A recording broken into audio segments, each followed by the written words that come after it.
él, pero entendemos que es porque creía que iba a subir mucho después del anuncio de recorte de petróleo de la OPEP, y luego ahora, ayer precisamente, diciendo, y esto después de que haya bajado significativamente el petróleo, diciendo que no, que realmente en unas semanas, en junio, sí que pueden empezar a comprar barriles de petróleo para esas reservas estratégicas. Bueno, muchos temas hoy que tienen que ver con el petróleo. Yolanda Moratilla, presidenta del Comité de Energía del IEE y profesora de la Universidad Comillas ICAI. Buenas tardes.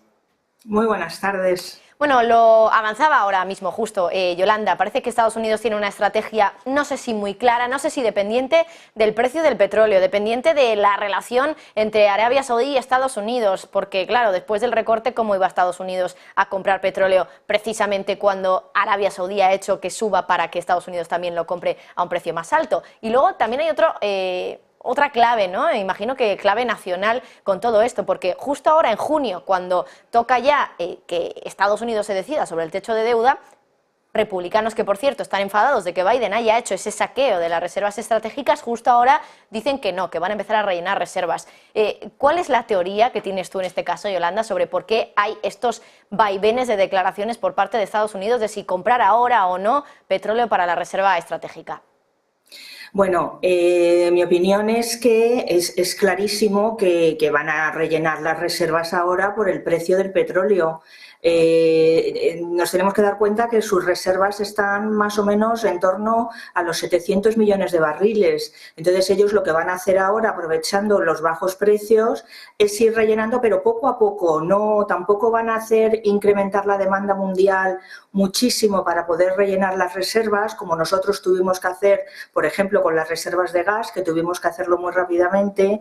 Yo creo que Estados Unidos lo que lo va a hacer es poco a poco y con cuidado de que el incremento de demanda por rellenar esas reservas de Estados Unidos no haga fluctuar e incrementarse el precio del petróleo, ¿no?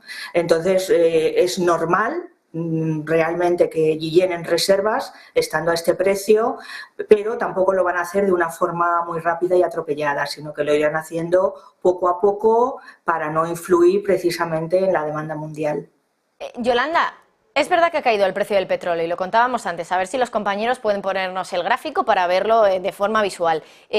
Más o menos desde que se anunció por parte de Arabia Saudí el recorte a principios de abril hasta ahora, el petróleo subió hasta los 85 y desde entonces ha caído hasta los 75, es decir, en torno a un 10% de caída aproximadamente, un 11%. ¿Hasta qué punto podemos decir, por tanto, que no funcionan esos recortes de Arabia Saudí y del resto de países de la OPEP?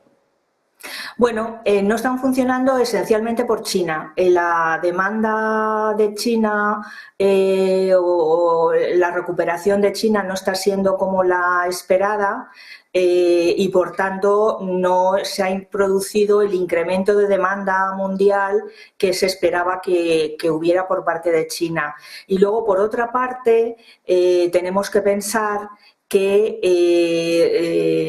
ahora mismo en Rusia está vendiendo el petróleo un 30% más barato a India y los países asiáticos, y esto hace que también influye mucho en la demanda de los países de la OPEP.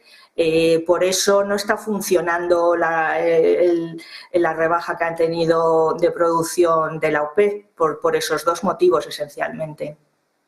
Luego también, Yolanda, lo he contado justo hace unos minutitos, Irak, el ministro de Petróleo de Irak, diciendo ahora mismo que la OPEP no va a recortar la producción de petróleo de nuevo en la próxima reunión que tienen. Y de hecho también decía, Irak no puede directamente recortar más petróleo. Entiendo que por una cuestión de rentabilidad. Si recorta más producción de petróleo, quizá no le salgan las cuentas. ¿Puede pasar esto? ¿Puede pasar que haya países de la OPEP que, si Arabia Saudí decide acometer otro recorte de petróleo, no lo vayan a hacer porque simplemente no les conviene? Sí, yo creo que sí, un poco por la situación mundial. Ahora mismo esto es como un puzzle, y en el momento que se mueve una pieza del puzzle, que en este caso, bueno, pues es esa demanda que se esperaba que fuera a incrementarse bastante desde China y no lo ha hecho, pues se mueven el resto de las piezas, ¿no? Y yo creo que están llegando algunos países a límites pues que ya no les va a interesar el rebajar más. Bueno, desde luego, y uno de ellos, por ejemplo, pues está siendo Irak, al menos así lo está diciendo su ministro de Petróleo. Por último, Yolanda, Europa preparando ya el 11º paquete de sanciones y entre las medidas que prepara, pues claro, formas en las que hacer que las sanciones se cumplan y no se evadan como está produciéndose justo ahora. Y, por ejemplo, una de las sanciones que parece que no está funcionando muy bien del todo es el tema del embargo del petróleo de Rusia. ¿Cómo podría Europa hacer que se cumpliera con esa sanción, con la del embargo del petróleo ruso? Uf, esa es una pregunta complicadísima, porque yo creo que toda Europa, toda la gente que tiene algo que decir está pensando a ver cómo hacerlo.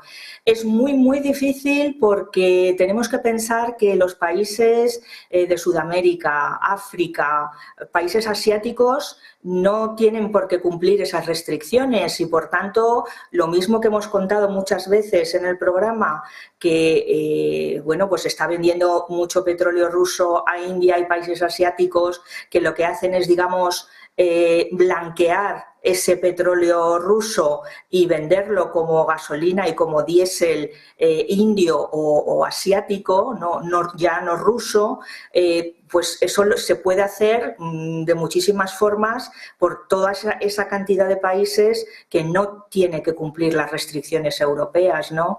Entonces yo realmente creo que va a ser complicado, por no decir imposible, el hacer cumplir con las restricciones que nosotros tenemos.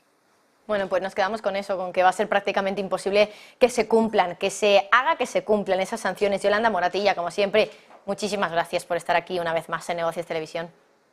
Un placer. Igualmente, también para nosotros contar contigo, Yolanda. Antes